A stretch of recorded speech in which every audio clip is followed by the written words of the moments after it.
Semoga hari ini gak berantakan lagi. Ya, masuk aja.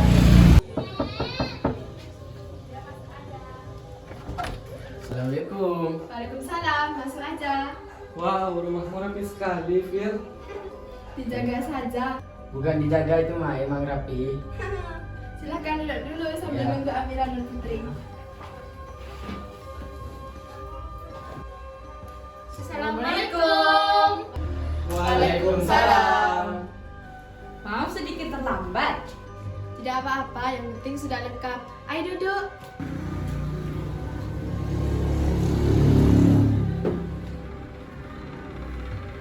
Ayo teman-teman, silahkan dimakan dulu. Ya, terima kasih.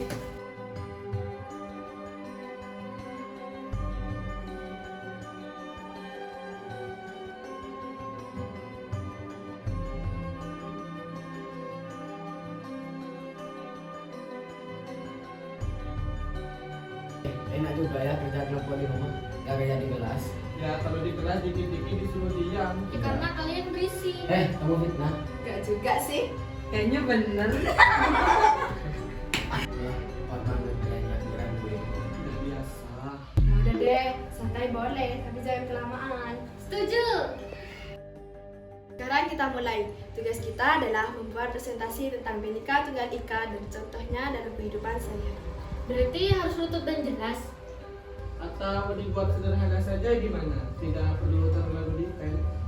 Sederhana seperti apa? Tidak perlu terlalu detail, yang penting selesai. Kalau terlalu sederhana nanti kurang jelas. Menurutku kalian terlalu memikirkan yang kecil. Ini bukan soal hal kecil, tetapi tanggung jawab. Dan ini juga bukan soal harus sempurna. Tidak ada yang minta sempurna. Namun cara kalian membuatnya seolah-olah harus begitu. Santai dulu dong, ini baru mulai aja udah kayak sidang. Kalau dari awal sudah tidak jelas nanti makin kacau. Karena kalau kita santai terus, kita gak akan cepat selesai. Nah itu, kamu mikirnya selalu harus cepat dan rapi, padahal belum tentu efektif. Lah, justru itu tugasnya bikin jelas. Jelas buat kamu, belum tentu buat semua. Kalau nggak jelas dari awal, nanti kamu juga bingung.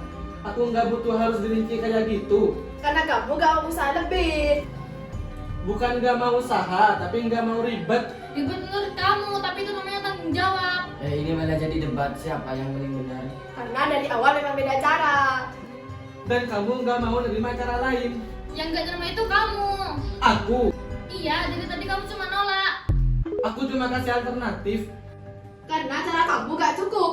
Nggak cukup menurut kamu. Menurut tugasnya lah. Oh, kamu sok paling ngerti tugas ya. Aku nggak salah, aku mikir. Woi. Karena dari awal kamu serius, kita gak bakal ribut. Jadi cukup, kita ulang ya. Ngomongnya satu-satu. Dari Abdil dulu. Aku cuma nggak mau tugas ini jadi beban. Dan aku gak mau tugas ini gagal. Siapa yang bilang bakal gagal? Kalau salah-salah, ya bisa. Ini bukan salah-salah. Dari cara kamu aja kelihatan. Kok kamu selalu nyalahin aku sih? Nggak di sekolah, nggak di sini, sama aja. Karena dari awal kamu nolak. Karena kalian nggak dengerin. Kami dengar, tapi bukan berarti harus setuju. Nah itu dia. Kamu diem dulu Dan. Lah aku juga kan bagian dari kelompok. Tapi kamu gak bantu. Aku mau bantu, gimana mau bantu? Gak ada yang debat terus dari tadi. Nah kan, bukan cuma aku. Ini bukan soal jumlah. Tapi soal sikap. Aku yang nyiapin tempat, aku yang mulai, aku yang nyusun, tapi aku yang disalahkan. Enggak, kamu nggak sendirian Vira. Tapi dia nggak selalu benar. Tapi dia berusaha. Kami juga berusaha. Tapi kalian meremehkan. Gak ada yang meremehkan. Rasa. Kamu yang terlalu maksa. Aku capek harus ngikutin maunya kalian. Aku juga capek sejak kamu. Aku juga capek dari tadi dianggap gak serius. Aku juga capek mikirin ini semua. Dan kamu nggak sendirian Vira. Tapi dia bikin kita ngerasa sendirian. Dan aku capek lihat kalian saling nyalahin. Padahal kalian saling butuh. Sebenarnya aku juga capek selalu mikirin supaya semuanya jelas. Takut kalau salah. Aku juga capek dan dianggap bertenda terus. Aku capek, dianggap gak serius, padahal aku mikir juga. Aku capek harus jadi yang mulai, yang ngatur, yang mikirin dari awal. Kalian sadar nggak sih dari tadi kalian debat panjang bukan soal tugasnya. Kita lagi ribut karena kita nggak saling ngerti. Vira pengen semuanya rapi karena dia takut gagal. Putri pengen jelas karena dia nggak mau salah. Abdul pengen simpel karena dia nggak mau semuanya jadi beban. Wildan pengen santai karena dia nggak mau suasana jadi tegang. Dan semua itu sebenarnya nggak salah.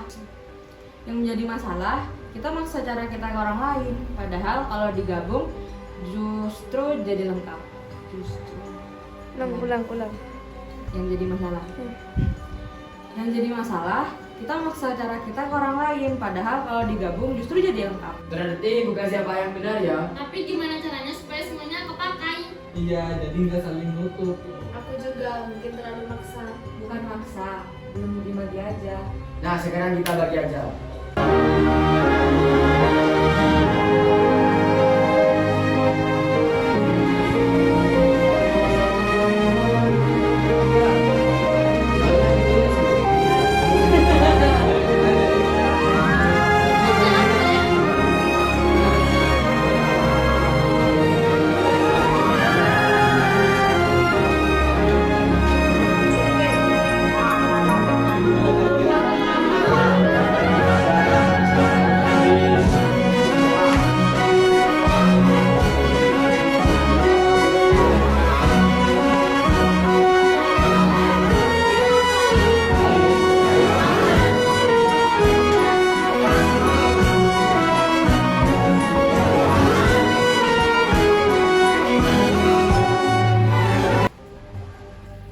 Ternyata kalau dibagi gini malah lebih ringan ya. Iya agak tegang juga ya. Jelasnya tetap jelas. Dan tetap rapi.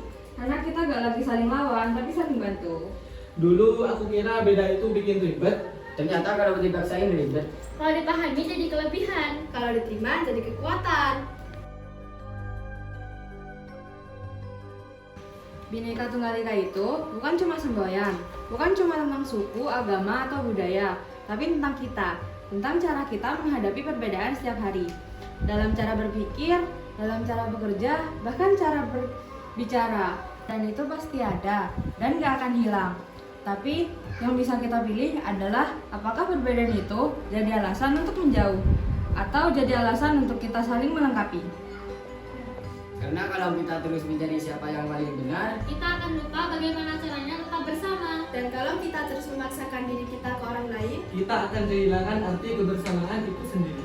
Persatuan bukan berarti sama, tetapi tetap bersama walaupun berbeda.